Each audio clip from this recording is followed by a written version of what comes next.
Mountain God needs no donations, only worship please. Chapter 46. Fan Fiction by Azazyel.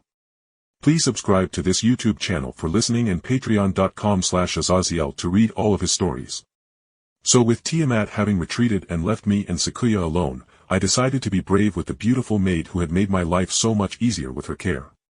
Sakuya, would you mind having some one-on-one time alone this evening with me? I asked, and she bit her bottom lip, still kinda flushed at Tiamat being the embarrassing mom and outing whatever feelings she had for me. Thankfully she nodded rather than shutting me down, which would have made things awkward, to say the least. I wouldn't mind becoming closer to you, Moria. I have found you to be a pleasant master to serve, and as your maid and a woman I enjoy your personality when you are relaxed. Sakuya said softly, and although I was curious what she didn't like about my excited state, I wasn't going to ruin the moment. In that case, I will see you this evening, Sakuya. I said to give us both an out to breathe, and she smiled in thanks as she used her time skip to flee my sight, but I could see her every move as she had fled to her room and was adorably screaming into her pillow. Now with Sakuya busy having an embarrassed tantrum and trying to figure out what I was going to do on this little get-together, I mentioned I on the other hand just relaxed into my throne watching the people of my realm go about their business. And seeing everything was going well, in the meaning that this was Shinsokyo and there was constant chaos everywhere, but it was generally controlled, so I focused on the fake world me and Tiamat built that would interface with the ghetto gamer ability we gave humanity. Issei was a himbo barbarian with dragon aspects. I cannot understand how the dumbass was seducing the native recycled souls Tiamat plucked to be used within the world, but Issei had accomplished his dream sorta in this new world already, with him reaching level 30 in less than a week. Which was phenomenal, seeing as he only had Drake jabbering in his ear on how to fight like a dragon/dragoon knight.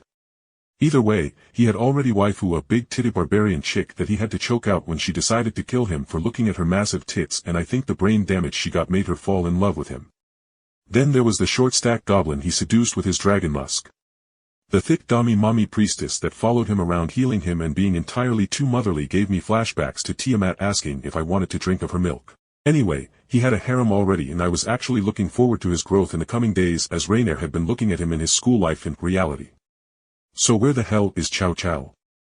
I muttered as once I cut him and the rest of Cow's brigade out of the gamer system, I couldn't find anything about the little shit, and mother didn't particularly to find him with how he was hiding outside reality in a dimensional gap while also clouded within the subdimensions of Dimension Lost. So basically being a pain in the ass to find. Either way, I just enjoyed watching people doing the stupidest, craziest shit they could to get stronger in the new world. Should they die within the world, they would lose 10 levels and get kicked out of the game for a month as punishment for their death. But in reality, it was for their soul to heal from their death. Like I enjoyed watching this one dude who had an obsession for his ant farms start leveling up and controlling his ant farms, and he actually took over a good bit of territory with the ants' overwhelming numbers and them becoming the size of a horse, with the queen becoming as large as a good-sized truck. But as I was watching the humans in my game playing to their heart's content, I frowned as what felt like the very sky itself pressing down on the radius of my realm. But as I looked around to see who was fucking around and about to find out, I could see all of Japan itself, which was barely in my view, was also being compressed downwards. And then logically I looked up and I couldn't help but have my mouth drop a bit as the fucking moon itself seemed dozens of times larger than it should be. No. The moon had moved to be many times closer than it should have, and then I noticed an even more pressing issue than the gravity seemingly had increased, causing that weight. It hadn't doubled or anything, but it had indeed increased by a good 20, maybe 30%.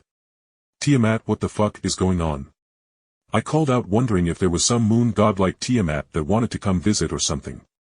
But as I spoke I felt Tiamat's presence form beside me, and as we stood on the roof of my building with my realm keeping the gravity normal for the people inside, I was able to see buildings across Japan start to shake as the moon coming closer obviously made the tides increase and start causing a whole fucking host of issues. The moon doesn't have a planetary being or spirit. But the moon in fact has a great number of people living upon it as they form the supernatural folding reality over said moon, so only beings with mana can come into their false reality upon the dead moon. They are named Lunarians, and I suppose they aren't too happy with the humans they hate so much, all getting magic so they could actually invade back this time. Tiamat explained cheerfully, and my face twitched at the fucking reminder about how the Lunarians once attacked Earth a few decades back when humans landed on the moon, and they took it as a declaration of war when we stabbed a flag into the said moon. So what the hell are they doing, and do I need to throw big rocks at them to stop? I asked, frowning as the supernatural races of Japan were freaking out, to say nothing of the humans that with the gamer boosts to their bodies weren't harmed by the increased gravity. Tiamat sighed and shrugged, making me blink as she wryly smiled. Jake, I am literally the Earth. Messing with the moon and going beyond my domain can get me into trouble with beings I cannot tangle with. She said, Riley, basically telling me she had zero fucking clue what was going on. But I did know of the beings she meant and the beings that lay beyond the boundary of reality that made sense in Earth and its subsidiary realms. I just remembered some Toho lore. The Lunarians got super pissed when supernatural factions and humans created the Chang'e project, which was to make colonies on the moon to use its magically potent surface as a site for powerful rituals, and although it was never discussed beyond that fact due to Toho taking place in the sub-realm of Gensokyo. But could they have done that colony project and now the Lunarians are pissed? I wondered before a hand raised up and my barrier became dozens of times stronger as a beam of powerful lunar energy exploded into my barrier, making me snarl as the attack on the barrier was stupidly powerful in terms of pure energy. Oh well, it seems they are truly angry. Tiamat tittered before giving me a hug and smothering my face into her massive breasts before she spoke again. Good luck, Jake. I have a lunch date with Nyx in a couple of minutes, so have fun watching. Or interfere and do what you want, darling, I don't mind. Tiamat said cheerfully as she teleported away supposedly to that lunch date with the goddess Nyx, making me fucking stare ahead from where I was being smothered in her tits as I eyed the beams of lunar light striking other major cities of Japan.